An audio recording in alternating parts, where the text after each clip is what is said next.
बोलती पुस्तके. ज्यांना वाचनाचा नाद त्यांना बोलती पुस्तके घाली साद. आमचं चॅनल सबस्क्राईब करा आणि सबस्क्राईब करायला इतरांनाही सांगा. नमस्कार श्रोते मित्र हो, बोलती पुस्तके सादर करीत आहे लेखक शरणकुमार लिंबाळे लिखित अक्करमाशी भाग 9. शेतकरी शेताच्या बांधावर आम्हा लोकांना फिरकू द्यायचे नाहीत. शेळ्या मेंढ्या घेऊन तरण्या ताट्या बाया रानात गेल्या की शेतकरी खवळायचे, आमच्या बांधाला येऊ नका, आमच्या जनावराला गवात पाहिजे, तुमची चोर जात, तुम्ही शेतावर यायचं नाही, तुमच्या शेळीनं पीक खाल्लं. शेतकरी दलित बायांना टाकून बोलायचे, रांडवाणी मारायचे. एखादा पदराला धरायचा, पिकात घेऊन निजायचा. संतामाय मला हा अन्याय सांगायची. संतामायच्या डोळ्यातली अश्रू मला महाकाव्यवाणी वाटायची. तिची एक एक व्यथा महायुद्धाची ठिणगी वाटायची. आम्ही जगलेला भूतकाळ किती वाईट आहे. माझं दुःख माझ्यापुरतं मर्यादित नाही. माझ्यावर होणारा जुलूम आजचा नाही. या अन्यायाच्या मुळ्या हजारो वर्ष काळाच्या इतिहासात रुतलेले आहेत. माझं पाहिलेलं दुःख बुद्धानं पाहिलेलं दुःख आहे. मी आजही तेच दुःख पाहतोय, पण माझ्यातला बुद्ध का जागा होत नाही. आमचे आजे पंजे या वाड्याची रखवाली करायचे. पाटील तालुक्याला गेला की रातभर वाड्याचं दार राखीत बसायचे. त्या येडझव्यांच्या मनात एकदा बी आलं नाही की आपण बी राती पलंगावून निजलेल्या पाटलिनीचं तोंड बघावं. उलट त्यांनी आपल्या सुना बाळ्या राती बेराती वाड्याच्या अंधारला डोळं झाकून अर्पण केल्या. या वाड्याच्या पायाभरणीत बळी दिल्या. त्यांच्या मुसक्यावर जगण्यात धन्यता मानली. हा माझा इतिहास. आमच्या घरामागच दामवानांचा धंदा. तिची दारू संपली की त्याचं गिराईक आमच्याकडे यायचं. आमचा माल चांगला नसला की आमचं गिराईक दामवानाकडे जायचं. गिरायकाला जितकं लावून राहील तितकं चांगलं. मसामाय तोंडानं गोड होती. दामवानाची सासू रत्नामाय जेव्हा हन्नूरला यायची तेव्हा आमच्या बी घरला यायची. रत्नामायला पोरगं नव्हतं. होत्या 4 पोरीच. 2 पोरी हन्नूरात दिल्या. थोरली रंगू मुंबईला मिळवाय होती. तिला 1 पोरगं होतं. गोरा सडसडीत हुशार असा जुम्मा. रंगूनं स्वतःच्या जीवावर 4 एकर शेतं घेतली. ती पुढलं मागलं दामवांना बघायचा. रंगूचं पोरगं जुम्मा शाळेला जायचा. रंगूनं आपलं पोट सांभाळून 2 पैसे पदराला गाठ बांधून ठेवले ते. पण एकाएकी काय झालं की लाल शाईनं लिहिलेलं पत्र आलं. दामवन्नाच्या घरात रडारड सुरू झाली. रंगू स्टोव भडकून मेली म्हण. आता किती खरं कुणास ठाऊक. मुंबईला कोण जाऊन बघणार. साधा रुपयाचा हिशोब कळत नाही. रंगूला मारलं की मेली कसं कळणार. का जवळचा मुलूक आहे. सोन्यासारखा जीव मातीत घालून बसलं. आता काय करून तरी काय उपयोग. दामवाना मुंबईला जाऊन जुम्माला घेऊन आला. जुम्मा 4थीत शिकणारं पोरग, 10-11 वर्षांचं. माय मेल्यामागं परदेशी झालं. दामवानानं त्याचं लगीन करायचं ठरवलं. दामूंना रत्नामाईनं ही गोष्ट मसामाईच्या कानावर ठेवली. पोरग दिसाय चांगलं होतं. माय मिळवून ठेवून मिळती. पुढं मोठं झाल्यावर करून खाईल. वनीला देवावं. दामवांना रत्नामाय काका आणि माईचा एक इच्छार झाला. जुम्मापेक्षा वनी दांडगी होती. पण माईला कुठं कळतंय. कसं तरी हाड मोजू दे म्हणायची. जुम्मा आणि वनीचं लगीन झालं. वनी दिसानं मोठी होत होती. पण जुम्मा अजून चड्डीतच. जुम्मानं शाळा सोडली. त्याला कुठलं करमायचं खेड्यात. जुम्मा मुंबईला पळून गेला तो कायमचाच बेपत्ता. प्रत्येकजण पोटाच्या मागे लागलेला घासाच्या शोधात. आता जुम्माचा शोध कुणी घेणार. ही गिरमल्लाची विहीर गेल्या सालीच आमच्या महाराणी पाडली. श्रीमंत रामबाप, जेठिंग्या, हर्या आणि मारत्या यांनी या हिरीचं गुत्त घेतलेलं. इथं महारांच्या खुदळी खणल्या, इथं महारांनी घाम गाळला, इथं महारांनी सुरुंग पेरला, महारांनीच या हिरीला पाणी लावलं. पर आज या विहिरीत महारांना बंदी आहे, इथलं पाणी पिता येत नाही. म्या फरशा विहिरीच्या काठावर उभारतो. पाण्यात आमच्या सावल्या पडल्या त्या. आम्ही बोरं खाया आलतो, तहान लागली ती. म्या वर उभारलो. परशा आत जाऊन पाणी पिऊन आला. शेवटी म्या बी जाऊन पाणी पिलो. विहिरीवर कोणतरी येईल म्हणून राखण करत होते. आम्हाला तहान बी चुरून भागवावी लागत होती. या पाण्यावर बी जातीची हुकूमत होती. माझ्या वंदळीच्या स्पर्शाने विहिरीत अनेक वलय उठले. धरतीच्या पोटातलं पाणी डिचमुळलं. आम्ही विहिरीत पाणी पिताना कुणी बघितलं नाही हे आमचं नशीब, नाहीतर हाग्या मार बसला असता. आमचा असा कसा स्पर्श? आमच्या स्पर्शानं पाणी विटाळतंय, अन्न विटाळतंय, घर विटाळतंय, कपडे विटाळतात, पानवटा विटळतोय, मसनवाटा विटाळतोय, हॉटेल खानावळी विटाळतात, देवधर्म विटाळतोय, माणूस विटाळतोय. मला गेल्या शनिवारची याद येते या. शाळेला शनिवार रविवार सुट्टी म्हणून आम्ही गावाला निघालतो. रस्त्यात माझं आणि पोरांचं भांडण झालं. पोरं मला सोडून पुढं निघून गेले. म्या मागं राहिलो. गिरमल्ल्याच्या शेतात इसाव्याला बसलो. गिरमल्ला शेतात राबत होता. तिची बायको तिची भाकर घेऊन आली. तिच्या डोईवर भाकरीची पाटी होती. बगलत लहान लेकरू. तिनं डोईवरचं वज्ज उत्तर म्हणलं, दुसऱ्यांना मदत करावी हे माझं नागरिक शास्त्र. म्या तिच्या डोईवरची पाटी उतरली. गिरमल्लाच्या बायकोने बिंदगीत पाणी आणलं. गिरमल्ला बायकोला बघून न्याहारीला आला. त्यानं आल्या आल्या माझ्यावर खेकसाय सुरुवात केली. तशी गिरमल्लाची बायको मध्ये पडली. म्या तिला मदत केली होती. गिरमाला खवाळला, महाराचा हाय, महार संताचा नातू. गिरमलाच्या बायकोचा चेहरा एकाएकी पडला. ती रडवी झाली. तिच्या डोळ्यात पाणीच आलं. माझ्या स्पर्शामुळं तिच्या भाकरी बाटल्या होत्या. ती बाटली होती, तिचं लेकरू बाटलं होतं. ती मला शिव्या हसडू लागली. गिरमल्ल्याच्या तर तळपायाची आग मस्तकाला गेली. त्यानं पायातला जोडा काढून माझ्यावर भिरकावला. म्या गावाच्या दिशेनं पळू लागलो. म्या मॅट्रिक पास झालतो. वर्गात 2रा नंबर होता. फर्स्ट क्लास मिळाला होता. म्या, नंद्या आणि शिरोळे 1ल्या नंबरनं पास झालतो. सर्वत्र आमचं कौतुक होतं. त्या आनंदात म्या, संतामाय, दादा मिळून दारू पिलो. मला कॉलेजला जायला पैसे नव्हतं. संतामाय कुणाबुनाचे पाय धरू लागली. व्याजा बट्टानं पैसे मागू लागली. पण पैसा काय केलाय मिळेना. संतामाय पांढरी फट्टक होऊन फिरायचे. दादाचा मामा बार्शीला हवालदार होता. दादा बार्शीला जाऊन आला. तिथं बी पैसे मिळाले नाहीत. दादाच्या मामानं पगारला पैसे देण्याचं कबूल केलं. परतवर कॉलेजचं ॲडमिशन बंद झालं तर म्या का 26 वयाचा कवा एकदा कॉलेजला जाईन असं झालेलं. त्या दिवशी म्या आणि संतामाई एका सावकाराकडे पैशासाठी गेलतो. सावकार जरा तंद्रीतच होता. संतामाई आणि म्या दूर उभारतो. संतामाईची चोळी फाटली ती आणि त्यातनं तिचं थान दिसत होतं. सावकार संतामाईच्या थानाकडे बघित होता. सावकारानं पैसे नाही म्हटलं. माझ्या काळजात त्याचं डोळं विषावाने भिनत होतं. या शेठ सावकाराच्या माय बहिणीची चोळी लुगडी अशा अवघड जागी फाटावी आणि मी असाच बघत राहावा. माझं मन जळत राहायचं.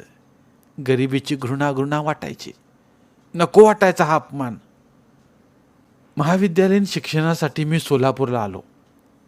दयानंद महाविद्यालयात प्रवेश घेतला. खेड्याच्या हायस्कूलपेक्षा हे विश्व कितीतरी मन मोकळं होतं. नवं वातावरण, नवा उल्हास. दयानंद महाविद्यालयात निंबाळे नावाचा क्लार्क होता. नेमका तोच माझ्या प्रवेशाच्या वेळी विंडोला होता. त्यानं माझ्या नावाची एंट्री केली. त्यानं जात धर्म विचारलं. मी हिंदू महार म्हणून सांगितलं. तसा तो आश्चर्यानं विचारला, निंबाळे आडनाव महारातही असतंय काय? मी हो म्हणून बाजूला झालो. मला माझ्या जातीची भीती वाटत होती. माझा वडील, त्याचा धर्म, त्याची जात ही माझी नाहीत. मी तर हिंदू महार म्हणून सवलती घेतोय. मी महार नाही. माझ्या शरीरात एक सवर्णाचं रक्त फिरत आहे, खालून वर. हे माझ्या शरीरातलं रक्त उपसून टाकता येईल का? मला माझ्या शरीराची घृणा वाटते. मी जगतोय ती वेदना माझी आहे, तितकीच ती या गावकुसाची आहे. या गावकुसातील जीवन माझं आहे. या जमीनदार वाड्याच्या ओरकड्यानं मी घायाळ झालो आहे. माणूस जन्मता जात कसा घेऊन जन्मतो? जन्मताच तो अस्पृश्य कसा असतो? जन्मताच तो गुन्हेगार कसा असतो? इथल्या ब्रह्मानं आपल्या पायातून एका विराट अशा शूद्र समाजाला जन्माला घातला आहे. त्या समाजानं शूद्र जीवन जगलं आहे. पोटासाठी कोणी चोरी केली, कोणी जोगवा मागितला, तर कोणी मेलेली जनावरं ओढली. हजारो वर्षांपासून ज्याची भाकरी छिनून घेतली या, त्यांनी एक वेळच्या भाकरीसाठी चोरी केली तर त्याचा गुन्हा काय? त्याचं पोट भरत असतं तर का केल्या असत्या चोऱ्या त्यांनी? का सोसला असता क्रूर पोलिसांचा छळ? महाविद्यालयात मी पेटत होतो.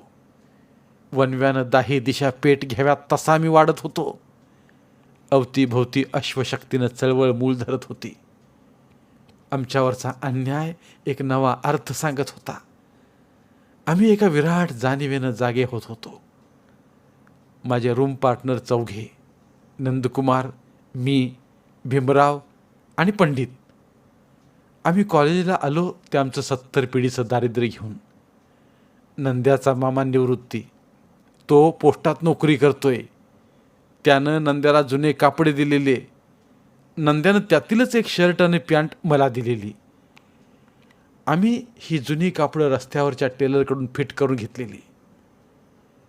पण मजा काय व्हायची, कापडावरची अगोदरची जुनी इस्त्रीची घडी असायची आणि नव्यानं मारल्या इस्त्रीची परत दुसरी घडी पडायची. शर्ट पॅन्टवर 2-2 इस्त्रीच्या घड्या दिसायच्या. त्यामुळे विचित्र वाटायचं, पण अंग झाकण्यासाठी घालणं भागच होतं. कॉलेजच्या चैनीच्या विश्वात आमची गरिबी रमायची नाही. गरिबीचं दुःख फार गहिरं असतं. दुःखच माणसाला अमर्याद करतं. दुःख माणसाला माणूस म्हणून उभं करतं. ज्याच्या दुःखाची नाळ कणखर आहे तो माणूस अविचल असतो. दुःखाची 18 विश्व अंगा खांद्यावर खेळवत आम्ही शिक्षण घेत होतो. चहाला पैसा नसायचा. परिस्थिती अंतर्मुख करायची. आमच्यासारखे अनेक दलित विद्यार्थी आहेत. हे दुःख माझं एकट्याचं नाही. आम्ही जात्यातील दाण्यासारखे जगायचो. सोलापुरातच शेवंताला दिलेलं. बकाल, झोपडपट्टी आणि फाटकी माणसं. आणि या झोपड्यालगतच असलेल्या बंगल्यात शेवंता भांडी घासायची. ऐन उभारीच्या वयातील शेवंता खुरटली वाटायची आणि बंगल्यातील 50 वर्षाची स्त्री टवटवीत दिसायची. शेवंताच्या चेहऱ्यावरचं तेज कुणी विकत घेतलंय? या सूर्यफुलाचं फुलणं कुणी चोरलंय? शेवंता रस्त्यात भेटली की मला 10 पैसे द्यायची. ती म्हणायची, तू रस्त्यात भेटलास, तुला इथं कशी चहा पाजू? हे 10 पैसे घे आणि माझ्या नावानं चहा पी. शेवंताच्या चेहऱ्यावर मी इतिहास वाचायचो. ती निघून जायची. मी हॉस्टेलवर परत यायचो. हॉस्टेलवर अनेक गावची मुलं असायची. त्यांच्या विविध सवयी असायच्या. आम्ही यात भाग घ्यायचो. मी आणि नंद्या नागवो व्हायचो आणि सर्वांच्या रूम्सना भेटी द्यायचो. त्यांच्या अडचणी विचारायचो. आमचं नागवं पण म्हणजे हॉस्टेलची मनमुक्त करमणूक. सर्वजण खळाळून हसायचे. न्हालेल्या बाईच्या मोकळ्या केसागत हे हसणं मोकळं असायचं. मी आणि नंद्या सायकलीवर डबल शीट गावी जायचो. तो अर्ध आणि मी अर्ध भाडं भरायचो. दादा नशेत स्टँडमध्ये झुलत होता. लोक त्याची टर उडवत होते. संतामाय स्टँड बाहेर तंबाखू खात बसली होती. मी सायकल स्टँडला लावली. मी आल्याचं दादाला कळलं. दादानं नाटक थांबवलं. मला वाईट वाटत होतं. आपण उगीच गावी आलो. आपल्या डोळ्याआड कसं का जगेनात. आपलं कॉलेज बरं आणि हॉस्टेल बरं. परत सायकलवर टांग टाकावी, आल्या पावली निघून जावं असं वाटायचं. संतामाईनं मला जवळ घेतलं. माझा मुक्का घेतला. तोपर्यंत दादा चहा घेऊन आला. नशेनं त्याचं डोळं लाल झालं होतं. त्याचा गुडघा फुटला होता. मी आणि नंद्या अर्धा अर्धा कप चहा पिला. दादा सडकीवर बस उभारल्यासारखा उभारला. त्यानं दंड ठोकले. जोरात ओरडला, माझा वाघ आला रे. सडकवर टाकलेल्या खडीतून त्यानं 2-3 दगड घेतले. माझं मला काहीच कळत नव्हतं. संतामाय इतक्यात उठली. तिनं त्याच्या हातातील दगड हिसकावून घेतले. काय नाटक लावलायस, लेकरू आलंय. दादा बी थंड झाला. चहाची कप बशी घेऊन गेला. संतामाय तक्रार करीत होती, येनं पिऊन असंच करू लागलाय. झालेल्या हमालीची दारू पितूया, मला उपाशी मारतूया. मी तर दादाला आवरू शकत नव्हतो. मी मसामाईकडे गेलो. तिनं चहाचा कप द्यावा तसा दारूचा कप दिला. दारू पिलो. काका आणि त्यांची दोस्त कंपनी गांजा ओढत बसली होती. त्यांनी माझी चौकशी केली. दादा चोरून दारू पिण्यास यायचा. संतामाई त्याला भांडायची. काका 4-5 गोंधळी घेऊन गांजा ओढीत बसलेला. राम पुजारी गांजाचा जोरात झुरका घेऊन दादुन्याकडे द्यायचा. दादुन्या पांडुरंगकडं. चिलीम 4-5 जणात फिरत राहायची. काका हाती चिलीम घेतला की चिलमीला गुंडाळलेलं कापड काढायचा, पाण्यात भिजवायचा. चिलमीला पाणी पाजायचा. गरम झालेली चिलीम थंड व्हायची. कापड पिळून परत चिलमीला गुंडाळायचा. चिलमीच्या तोंडावर बोटं ठेवून उघडझाप करीत काका दम मारायचा. मलाही एक दम द्यायचा. माय नको म्हणायची. काका ओढ दे म्हणायचा. मला ठसका लागायचा. कोरे धर्मांना धूर गिळ म्हणायचा. राम पुजारी ओ म्हणून दम घ्यायचा. सर्वांच्या बेधुंद नजरा, लालबुंद पेटलेली चिलीम, तोंडातून निघणारा धूर आणि मसामानं हासडलेली शिवी यामुळं वातावरण वेगळंच वाटायचं. मी फार दिवसानं गावी आलो होतो म्हणून संतामाईनं अंड्याची आमटी केलती. मी, दादा, संतामाय जेवत होतो. तोच शेवटची बस आली. दादा जेवणाचं ताट बाजूला ठेवला. हमालीसाठी निघून गेला. मी आणि संतामाईनं जेवण केलं. संतामाय पान तंबाखू खात बोलत होती. नागीचं काय बरं नाही, बिघाडले आहे. थोरल्या पाटलाच्या पोरासंग जात्या. मी, दादा, संतामाय स्टँड मग मोकळ्या मैदानात झोपलो. मला नागीचा भविष्यकाळ बेचैन करत होता. तिचा नवरा तर बेपत्ता. नागी आता वयात आलेली. तिचं पाऊल वाकडं पडत होतं. पहाटेला जाग आली. पायथ्याशी असलेली चंपी कुत्री भुंकत पळाली. मी उठून पाहिलं. एका मुलीची पाठमोरी आकृती अंधारात नाहीशी होत होती. कुत्रीनं भुंकून पाठलाग केला. ती नागी होती. नागीचा आवाज ओळखून कुत्री परत आली. मी उठून बसलो. थोड्या वेळानं पाटलाचा चंदू हळूच निघून गेला. मी त्यावेळी स्वतःला इतकं कसं आवरलं हे आजही कळत नाही. मी आणि नंदू गावातून चाललो होतो. आमची नागी थोरल्या पाटलाच्या चंदूबरोबर बोलत उभी होती. नागीला मी घरी बोलावून आणलो आणि मारण्यास सुरू केली. मी संतापानं अनावर झालो होतो. मी गावाविरुद्ध झगडत होतो. स्वाभिमान पेटत होता. पण नागी मात्र मला खाली बघण्यास भाग पाडत होती. शेजारी पाजारी जमले. मसामायला नागीचं वागणं गैर वाटत नव्हतं. महादेवी मावशीनं मसामायला विचारलं, शरणू का मारतोय?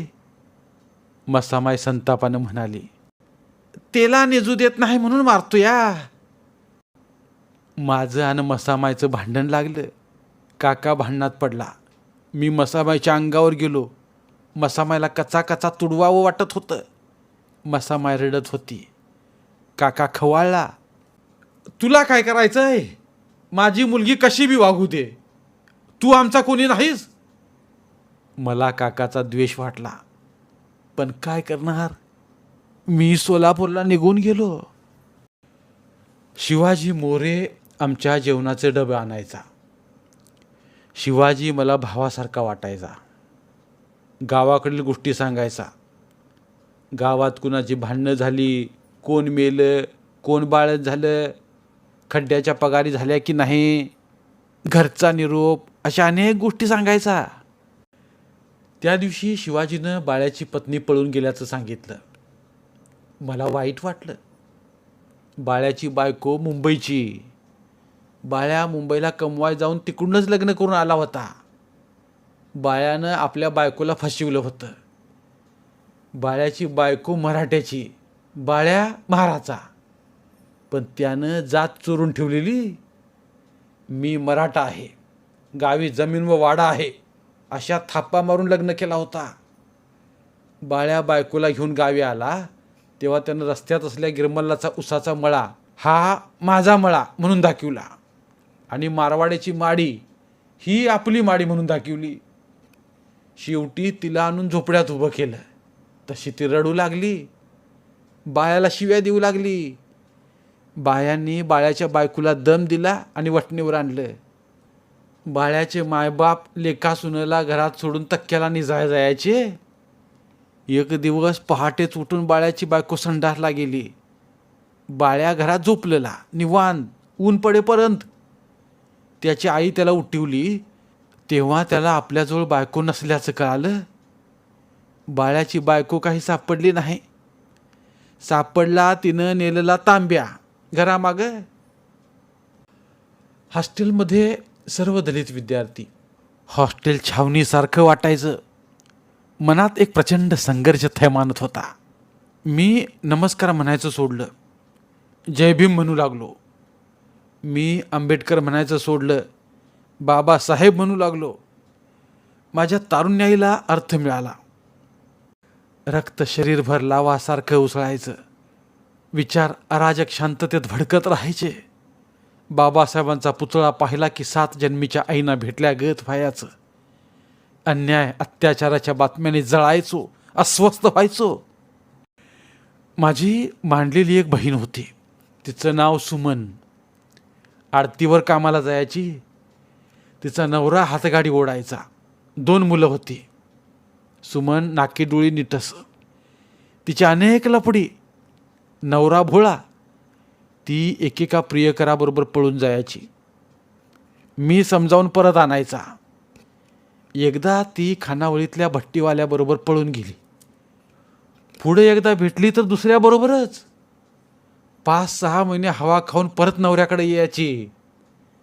एकदा ट्रक ड्रायव्हरनं तिला पळवून नेलं.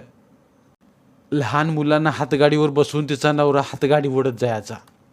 मी दिसलो की थांबायचा, नमस्कार करायचा.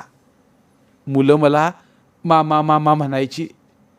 माझ्याकडं त्यांच्या हातावर ठेवाय पैसे नसायचं. या मुलांच्या कपाळावर सटवीनं काय लिहिलंय कुणास ठाऊक. हे विधिलिखित वाचता येतंय काय. बाळाच्या 5व्या दिवशी सटवी येते आणि त्याच्या कपाळावर नशीब लिहून जाते. कपाळाचं मांस विच्छेदन केल्यास दिसतील काही अक्षरं. काय सगळं थोतांड आहे. नंद्या आणि मी सोनूच्या घरी जायचो. सोनू नंद्याची आजी झाडूवाली होती. ती भाकरी मागून आणायची. तिच्या घरात भाकरीचं तुकडेच तुकडे टोपलं भरून असायचं.